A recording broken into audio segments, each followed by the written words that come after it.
नमस्कार दोस्तों, आज हम बात करेंगे स्वामी विवेकानंद के जीवन के बारे में। उठो, जागो और तब तक नहीं रुको जब तक लक्ष्य की प्राप्ति ना हो जाए। ये बेहतरीन बात आज भी उतनी ही अहमियत रखती है जितनी कि 19वीं सदी में रखती थी, जब स्वामी विवेकानंद ने इसे कहा था, ईश्वर क्या है, कौन है, क्या किसी ने उसे देखा है। जैसे गहरे सवाल पूछने वाला 7 से 8 साल का एक बच्चा किसे पता था कि एक दिन शिकागो में वसुदेव कुटुंबकम की बात कहेगा। इस बायोग्राफी के जरिए हम जानने की कोशिश करेंगे कि आखिर उनके व्यक्तित्व में वो क्या बात थी जिससे भारत ही नहीं बल्कि भारत को तुच्छ समझने वाले अमेरिका जैसे देशों ने भी बाहें फैलाकर उनका स्वागत किया। इस किताब को लिखने वाले लेखक मणिशंकर मुखर्जी हैं। उनको हम लोगों के बीच में शंकर नाम से भी जाना जाता है। वो बंगाली और इंग्लिश साहित्य के जाने माने लेखक हैं। इनके बचपन के और शुरुआती शिक्षा के बारे में, कलकत्ता के शिकागो तक अपने व्यक्तित्व और सरल स्वभाव से अपनी अमिट छाप छोड़ने वाले स्वामी विवेकानंद का जन्म 12 जनवरी 1863 को कलकत्ता के कायस्थ परिवार में हुआ था। वो मकर संक्रांति का पावन दिन था। मंदिर में घंटी और आरती की आवाज आ रही थी। भुवनेश्वरी देवी और विश्वनाथ दत्त के घर में एक नन्हे से बालक ने जन्म लिया। उनके चेहरे से मानो एक नूर टपक रहा था, जैसे ईश्वर स्वयं प्रकट हुए हैं। भुवनेश्वरी देवी भगवान शिव की बहुत बड़ी भक्ति, इसलिए वो चाहती थी कि उनके बेटे का नाम वीरेश्वर रखा जाए, लेकिन उनके पंडित ने उनका नाम नरेंद्र नाथ तय किया और घर पर सब उन्हें दिव्य बालक को नरेन या नरेंद्र कहकर बुलाने लगे। किसे पता था कि अपने घर का लाडला नरेन एक दिन विश्व गुरु स्वामी विवेकानंद बनने वाला है। उनका पूरा परिवार काफी पढ़ा लिखा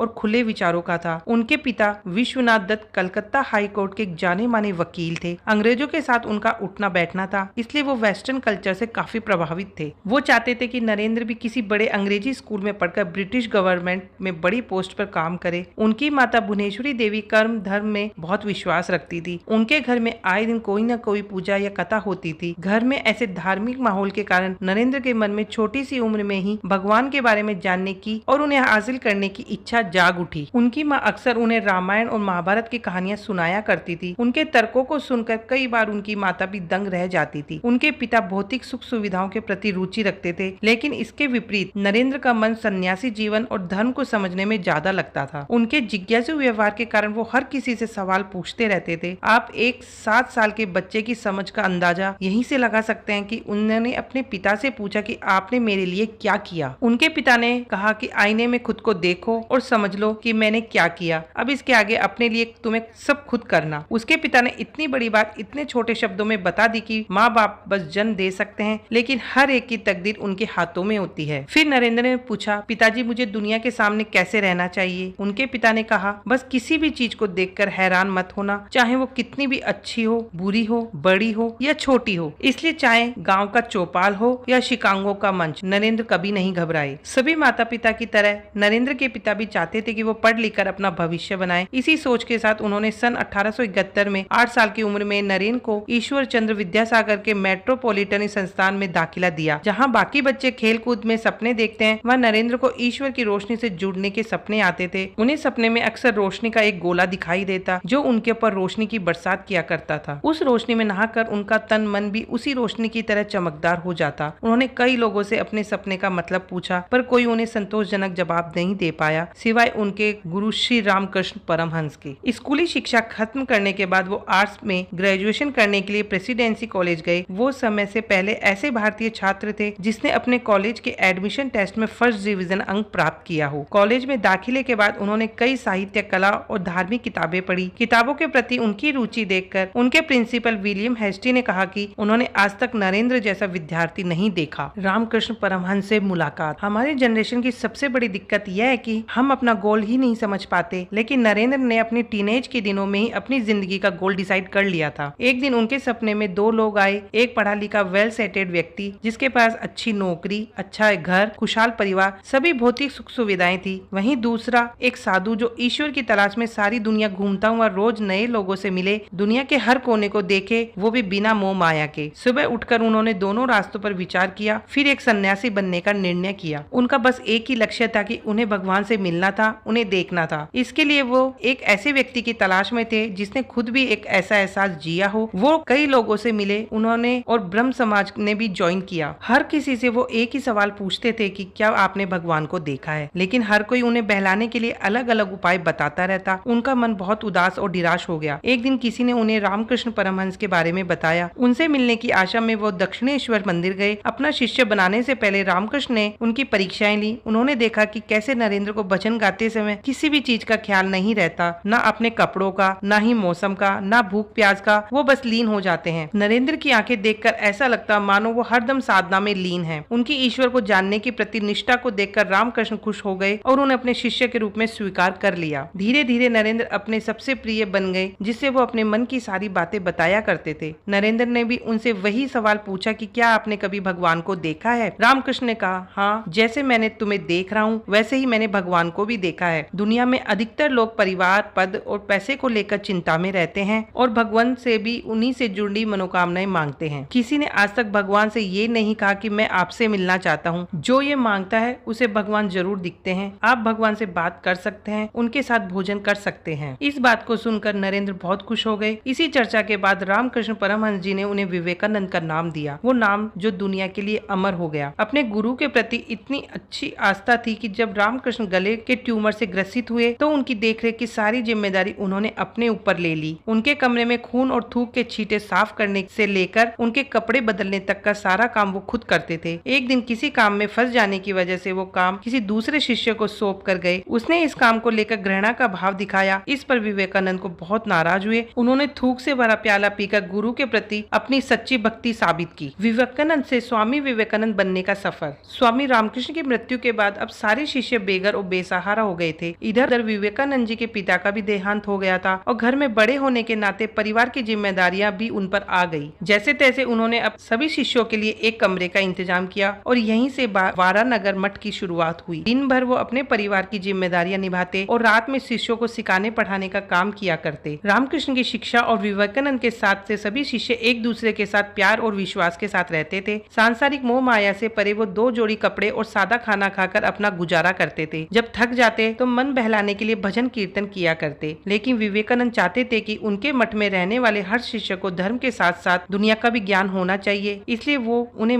महान शासकों और विचारकों की किताबें पढ़कर सुनाते थे। प्लेटो, एरिस्टोटल और बुद्ध जैसे महापुरुषों की जीवन गाथाएं सुनाकर वो अपने शिष्यों को प्रेरित किया करते थे। यहीं से वो विवेकानंद से स्वामी विवेकानंद कहलाने लगे। एक भटकते हुए साधु के रूप में स्वामी विवेकानंद का सफर। सब कुछ ठीक चल रहा था। विवेकानंद अपने मठ और घर की जिम्मेदारियों से व्यस्त थे। एक दिन उन्हें फिर से वही सपना आया जो बचपन में देखा करते थे, जिसमें वो भगवान वस्त्र धारण करके दुनिया घूम रहे हैं, नए नए लोगों से मिलकर नई नई संस्कृतियों को जान रहे हैं। अब विवेकानंद का मन व्याकुल हो उठा। वो पैदल ही भारत भ्रमण पर जाना चाहते थे। वो खुद की तलाश कर अपनी आत्मशक्ति को परखना चाहते थे। उन्होंने अपने मठ के शिष्यों से कहा कि अब उन्हें आत्मनिर्भर बनने का समय आ गया है और इतना कहकर एक लाठी और एक कटोरे के साथ वो भारत भ्रमण पर निकल गए। अपनी यात्रा के पहले पड़ाव में वो भारत की पवित्र जगह वाराणसी गए, जहाँ बुद्ध और शंकराचार्य जैसे महापुरुषों को ज्ञान की प्राप्ति हुई। वाराणसी के घाटों में उन्हें अनंत शांति और सुकून का अनुभव हुआ। एक दिन उनके पीछे बंदरों की एक फौज पड़ गई। वो आगे आगे और बंदर पीछे पीछे। तभी एक साधु ने उनसे कहा कि भागो मत, सामना करो। और जब विवेकानंद ने उन बंदरों का सामना किया तो सारे बंदर डरकर भाग गए। तब विवेकानंद ने समझा कि हमें जिंदगी की हर मुसीबत का सामना करना चाहिए, तभी वो खत्म होगी। जब तक हम डरते रहेंगे वो मुसीबत बड़ी होती जाएगी। वाराणसी से वो भगवान राम की नगरी अयोध्या गए, फिर दिल्ली से होते हुए आगरा। वहाँ मुगलों द्वारा बनाई गई इमारतों, खासकर ताजमहल को देखकर बहुत प्रभावित हुए। यहाँ से वो कृष्ण की नगरी मथुरा गए, जहाँ उन्हें कृष्ण की लीलाओं का अनुभव हुआ। एक बार घाट किनारे कुछ लोगों का झुंड हुक्का पी रहा था। विवेकानंद जी ने उनसे हुक्के की पाइप मांगी। उन्होंने कहा, स्वामी आप ठहरे साधु और हम शूद्र, हम आपके साथ ये कैसे बांट सकते हैं? विवेकानंद ने उनसे कहा, अब समय आ गया है कि हम अपने देश को जात पात के जाल से बाहर निकालें। ऐसा कहकर उन्होंने पाइप लिया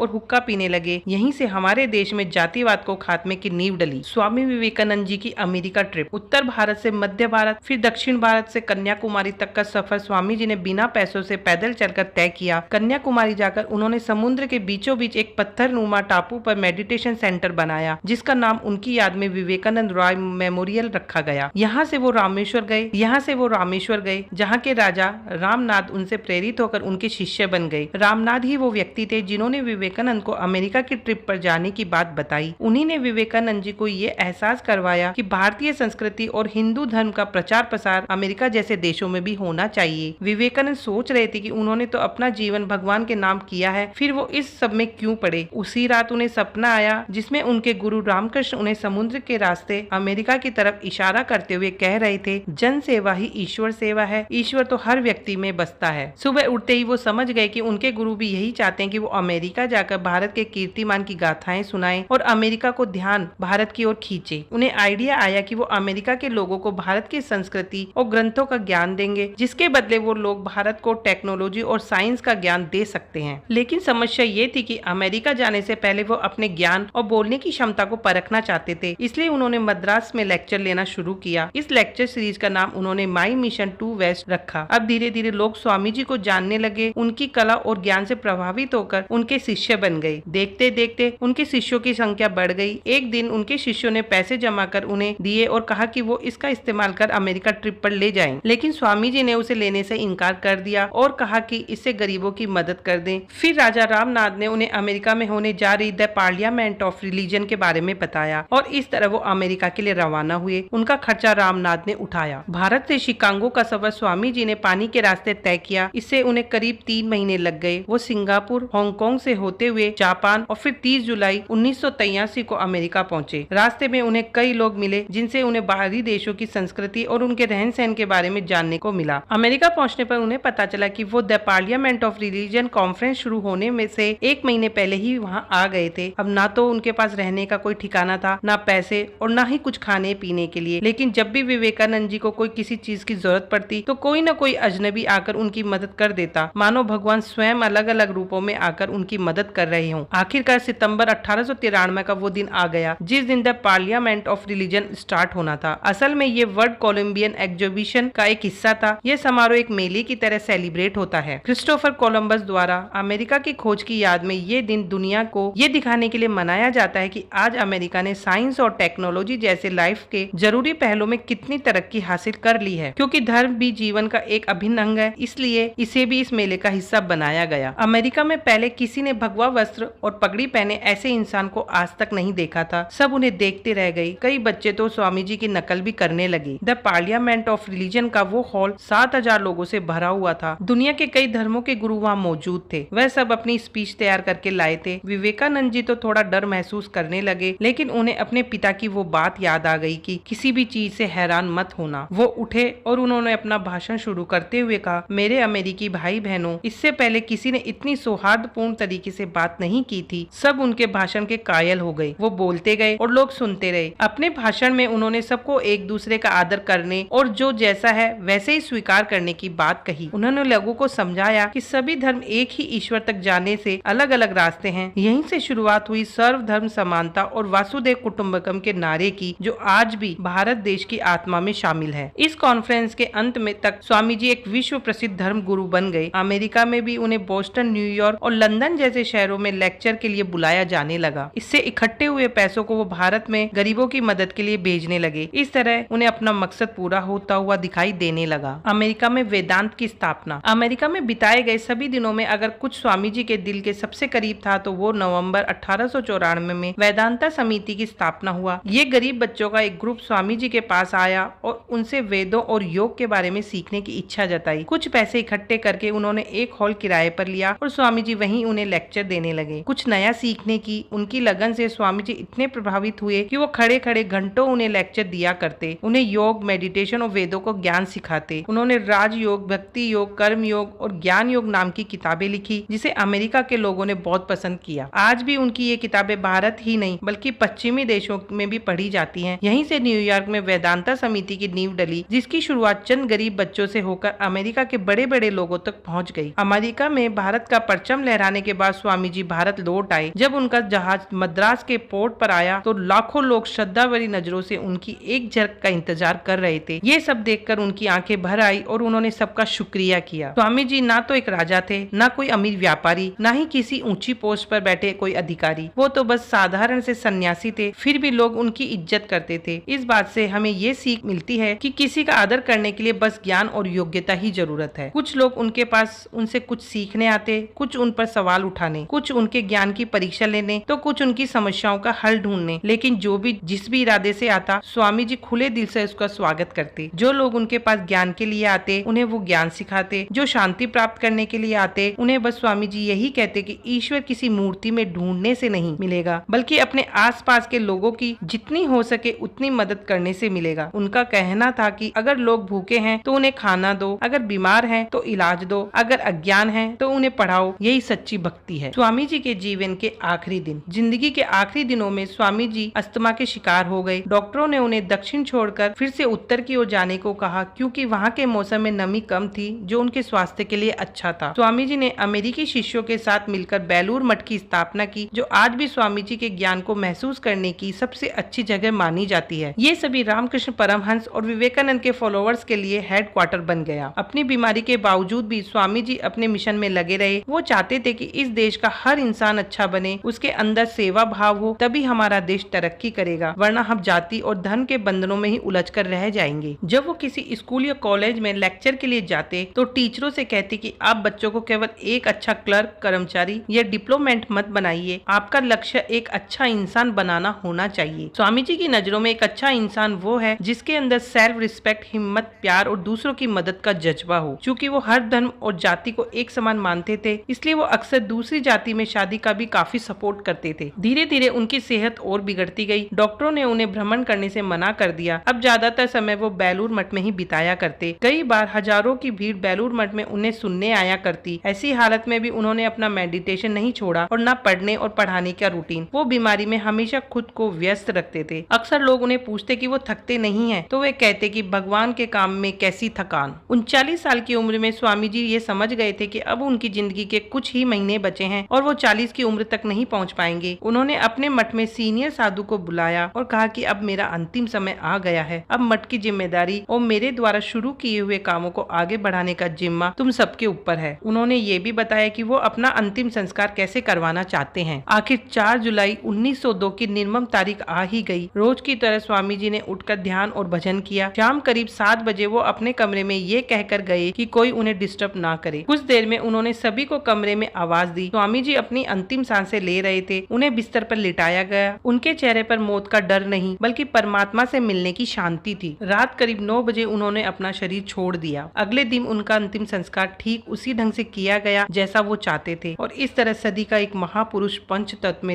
विलीन हो गया। जाते जाते उन्होंने कहा कि एक समय आएगा जब मैं अपने शरीर को किसी वस्त्र की तरह छोड़ दूंगा, लेकिन ये मुझे लोगों को प्रेरित करने से नहीं रोक सक पाएगा। मैं तब तक नहीं रुकूंगा जब तक समझ नहीं जाते हैं कि हम सब एक ही ईश्वर की संतान हैं और एक दिन हमारी आत्मा उसी ईश्वर में जाकर मिल जाएगी। इन सभी बातों का ये सारांश निकलता है। स्वामी विवेकानंद ऐसे महान पुरुष थे जो कई सालों में एक बार जन्म लेते हैं। वो ये बात समझ चुके थे कि ईश्वर को पाने का एक ही तरीका है, वो है लोगों की सेवा। क्योंकि ईश्वर हम सब में बसता है, इसलिए उन्होंने अपने टैलेंट को अपने लिए भौतिक सुख सुविधाएं इकट्ठा करने की जगह लोगों की मदद करने में लगा दिया। वो देश के हर गरीब की आवाज बनना चाहते थे। उनकी जिंदगी से हम प्यार और आत्मविश्वास, सेवा और एक दूसरे को अपनाना करना सीख सकते हैं। स्वामी विवेकानंद के अनमोल वचन। पहला है, उठो, जागो और तब तक नहीं रुको जब तक कि लक्ष्य की प्राप्ति नहीं हो जाती। दूसरा है, हम जो बोते हैं वो काटते हैं, हम स्वयं अपना भाग्य के निर्माता हैं। तीसरा है, एक समय में एक काम करो और ऐसा करते समय अपनी पूरी आत्मा उसमें डाल दो, बाकी सब कुछ भूल जाओ। चौथा है, पहले हर अच्छी बात का मजाक बनता है, फिर विरोध होता है, फिर उसे स्वीकार कर लिया जाता है। पांचवा है, एक अच्छे चरित्र का निर्माण हजारों बार ठोकर खाने के बाद ही होता है। छठा है, खुद को कमजोर समझना सबसे बड़ा पाप है। सातवां है, सत्य को 1000 तरीकों से बताया जा सकता है, फिर भी एक सत्य ही होगा। आठवां है, भारी स्वभाव केवल अंदरूनी स्वभाव का बड़ा रूप है। 9 है, विश्व एक विशाल व्यायामशाला है जहाँ हम खुद को मजबूत बनाने के लिए आते हैं। 10वां है, शक्ति जीवन है, निर्बलता मृत्यु है, विस्तार जीवन है, संकुचन मृत्यु है, प्रेम जीवन है, द्वेष मृत्यु है। 11वां है, जब तक आप खुद पर विश्वास नहीं करते तब तक ईश्वर पर विश्वास नहीं कर सकते। 12वां है, जो कुछ भी तुमको कमजोर बनाता है, शारीरिक, बौद्धिक या मानसिक, उसे जहर की तरह त्याग दो। चिंतन करो, चिंता नहीं, नए विचारों को जन्म दो। तो इसी के साथ स्वामी विवेकानंद की जीवनी समाप्त होती है।